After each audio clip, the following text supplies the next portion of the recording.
Bonjour à tous, bienvenue dans ce journal France 3 Pays de la Loire. Journal, vous le voyez, en direct au cœur de la folle journée à Nantes. Une folle journée qui dure en fait 5 jours.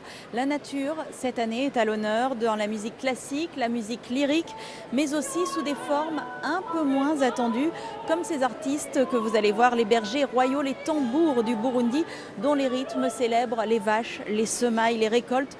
On vous dit tout sur cette programmation très éclectique dans notre page spéciale consacrée à la folle journée.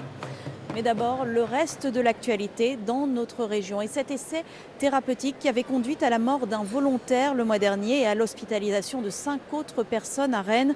Hier, la ministre de la Santé, Marisol Touraine, a présenté le rapport d'étape qui pointe 3 manquements majeurs de la part du laboratoire Biotrial, laboratoire qui n'aurait pas assez suivi le premier patient hospitalisé, procédant même à un nouvel essai sur d'autres volontaires le lendemain.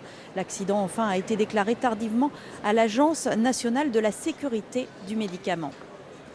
Il est parti, un courrier signé Johanna Roland, Philippe Grosvalet et Bruno Retailleau pour demander au président de la République de prendre une décision sur l'aéroport de Notre-Dame-des-Landes. Dans le même temps, Bruno Retailleau présentait hier, le président de la région Pays de la Loire présentait hier une pétition pour demander l'évacuation de la ZAD, pétition qu'il prépare depuis le mois dernier. Écoutez, quand il avait donné une conférence de presse à Notre-Dame-des-Landes suite à des tags dans une maison. J'ai voulu, moi, élu de la République, aller rencontrer les lamistes dans leur maison qui avait été saccagée. On m'a dit qu'on était incapable d'assurer ma sécurité. Moi, je suis un élu de la République et je ne peux même pas aller dans notre région, ici, chez nous, en Loire-Atlantique.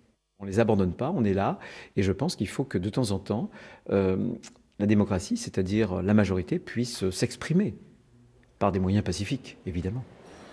Bruno Retailleau qui annonçait tout à l'heure sur Twitter avoir atteint les 5000 signatures en moins de 24 heures. Ils s'exprimeront eux aussi le 27 février. Les opposants à ce projet d'aéroport ont annoncé que leur grande manifestation aurait lieu sur le territoire de la ZAD, un signe fort pour éviter le blocage du périphérique nantais ou du centre-ville de Nantes.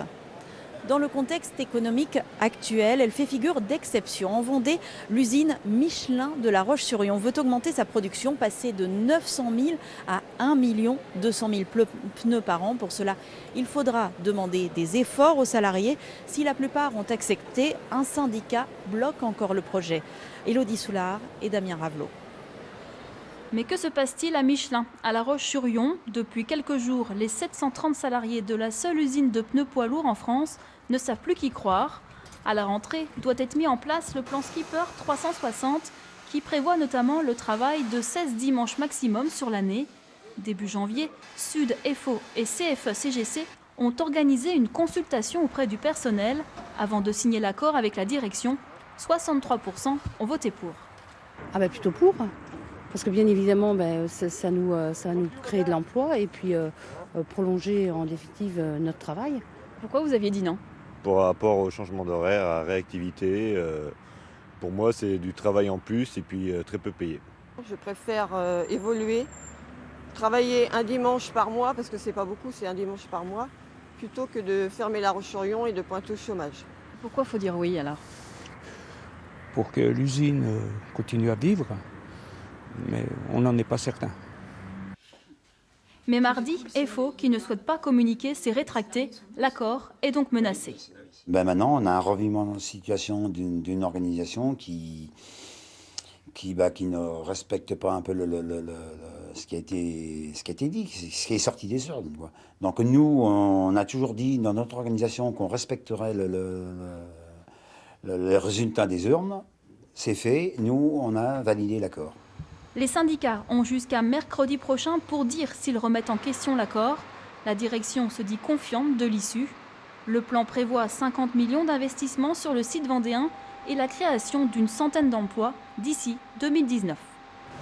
Et c'est la fin de ce flash d'actualité. Tout de suite, place à la folle journée et à Vincent Calcani. Bonjour Vincent. Salut Eleonore, bonjour à tous. Alors cette année, le thème, c'est la nature, un thème qui vous inspire et qui inspire surtout les artistes. Eh bien oui, un chiffre Eleonore pour planter le décor de cette folle journée pour préparer son programme. René Martin, qui est juste à côté de moi, on va le découvrir dans un instant. Pour préparer son programme, eh bien René Martin aurait recensé pas moins de 1700 œuvres musicales liées à la nature. Alors je ne vais pas toutes vous les citer, mais parmi les morceaux les plus connus, la symphonie pastorale, la sonate au clair de lune de de Beethoven, le carnaval des animaux de Saint-Saëns et puis côté animaux aussi la truite de Schubert, mais l'œuvre la plus emblématique, ça reste les 4 saisons de Vivaldi, un des tubes de cette folle journée grandeur nature que je vous propose de découvrir tout de suite en version classique et puis vous allez le voir en version plus contemporaine.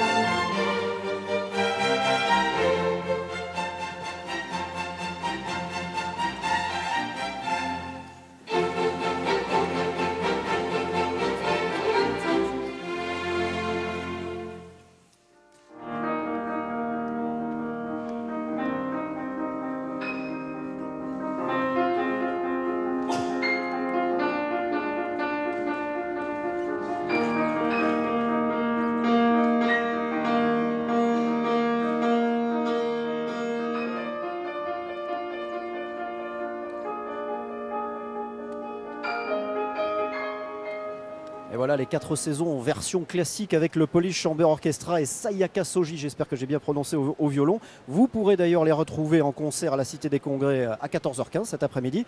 Et puis version plus contemporaine sous les doigts experts des pianistes virtuoses Brubaker et Tristano.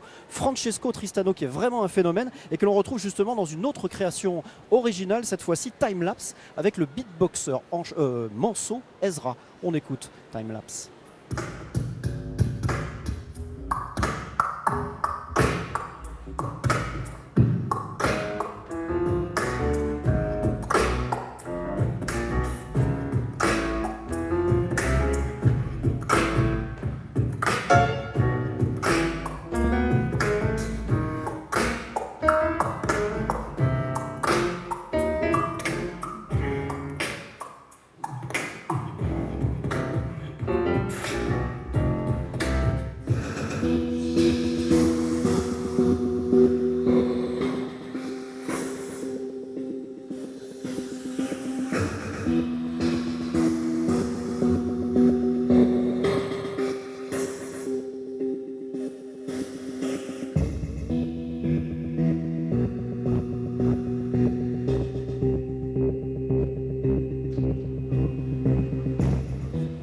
Voilà, non, vous n'êtes pas en direct du festival de hip-hop Session ou alors du festival de musique actuelle Scopitone, mais bien en direct de la folle journée avec René Martin, son créateur. Bonjour. Bonjour. Alors René, étonnant ce gant, cette musique électro, cette musique classique. Ezra Timelapse avec Tristano, c'est vraiment l'exemple des rencontres que vous voulez mettre entre la musique classique et les autres musiques? Oui, parce que depuis que j'ai ouvert la thématique, puisque c'est la nature, donc c'est presque 5 siècles d'histoire de la musique de la Renaissance jusqu'à la musique d'aujourd'hui. Et dans la musique d'aujourd'hui, on peut parler aussi des musiques actuelles. Et j'adore le travail d'Ezra, je trouve que c'est absolument un visionnaire. Et c'est la nature, mais un peu plus la nature des mégalopoles, vous savez, une autre nature urbaine, voilà exactement. Et j'ai provoqué cette rencontre avec un magnifique pianiste, Francesco Tristano, et la rencontre fonctionne extrêmement bien. Et pour moi, ça fait partie aussi comment dirais-je, de l'originalité de la folle journée. Cette originalité, il faut l'insuffler dans la musique classique. Elle doit s'ouvrir, cette musique classique, pour survivre. Oui, vous savez, à toutes les époques, par exemple, Béla Bartók était influencé par la musique traditionnelle. C'est pour ça que chaque année, j'ai des ensembles de musique traditionnelle. Et Ezra, ça fait partie de la musique aujourd'hui traditionnelle, et aujourd'hui des compositeurs contemporains, en écoutant le travail d'Ezra, se disent mais il a des idées absolument étonnantes et pourquoi pas les utiliser dans une grande symphonie, vous voyez. C'est pour ça que quelque part je veux que les deux mondes se côtoient.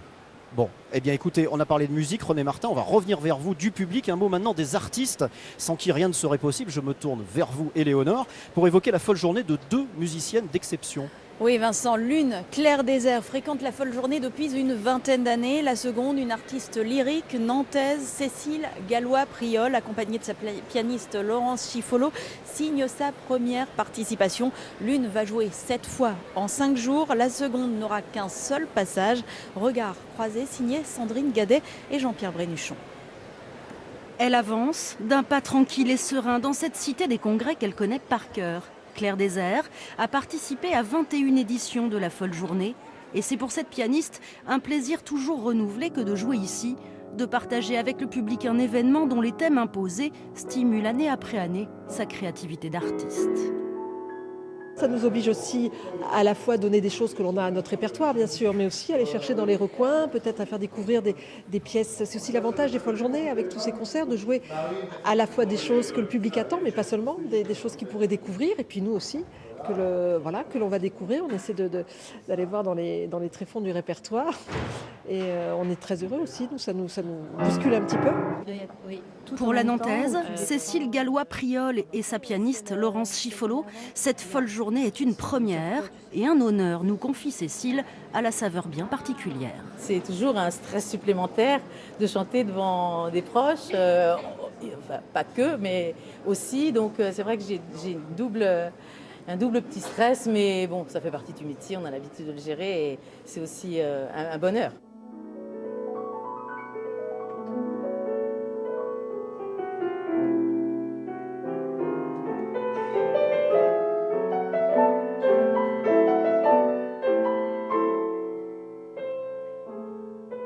Il y a une qualité d'écoute incroyable et eux-mêmes, certainement le public qui est baigné de musique depuis le matin ou pas, finalement, une fois qu'ils passent la porte de la salle de concert, ils sont très à l'écoute, très chaleureux, ça c'est toujours agréable à la fin du concert, et puis surtout très, très concentrés, très disponibles, quelles que soient les œuvres que l'on joue.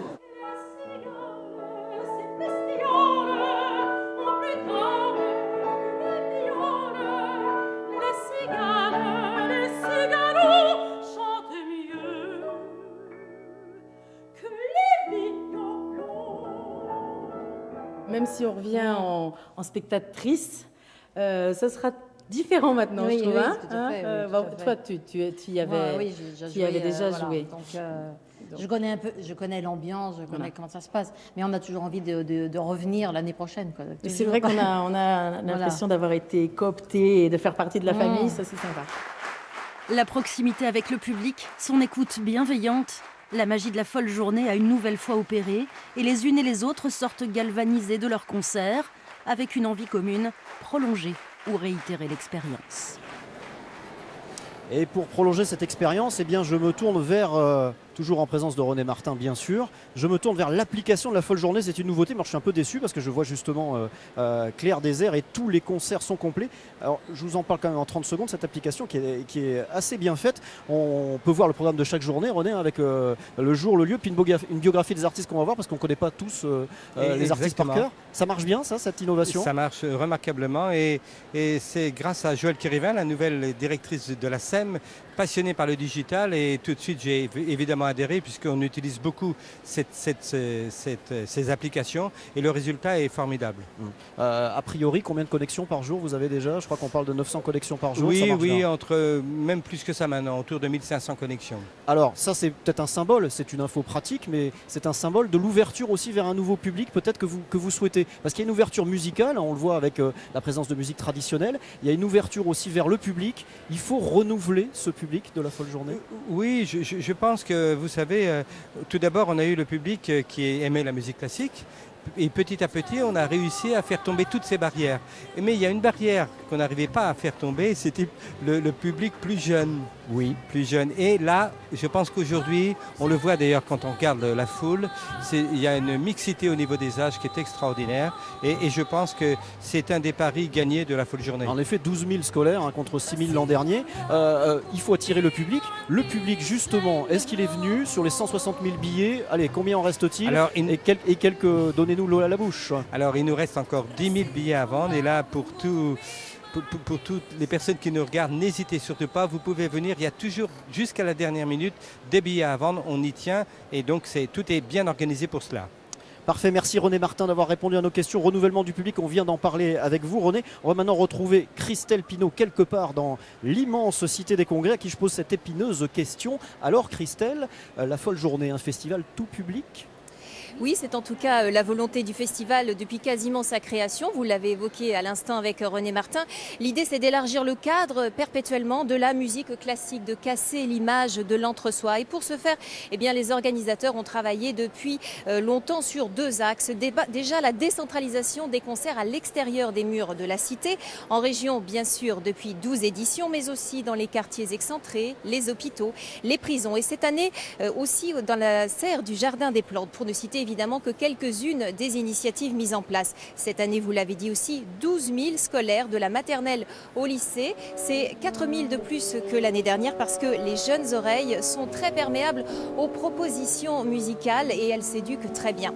Autre axe de travail pour attirer le nouveau public, la programmation savamment étudiée qui mixe la rigueur dans le choix des œuvres, des interprètes, à l'audace en allant chercher, comme les années précédentes, par exemple, des ensembles comme le Renegade Steel Band, le Motion Trio ou encore cette année les tambours du Burundi. L'introduction également des thématiques, la nature, il y aura la danse. Entre autres, ce sont des thématiques très perceptibles par tout un chacun.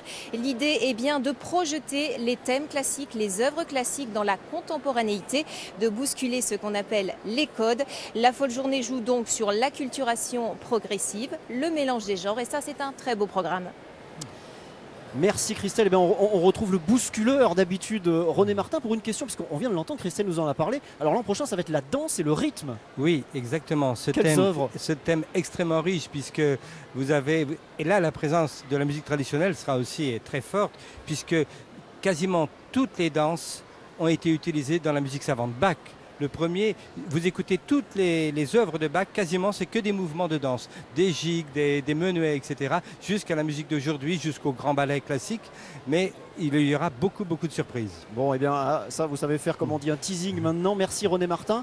Une autre expérience, tenez, puisqu'on a le temps, je crois, Éléonore, avant de se quitter, une autre expérience étonnante pour cette folle journée 2016, à laquelle nous convie René Martin. Ça se déroule au Jardin des Plantes à Nantes, un concert de la nature à déguster les yeux fermés grâce à l'audio naturaliste Boris Jolivet. C'est tous les jours jusqu'à dimanche. On écoute.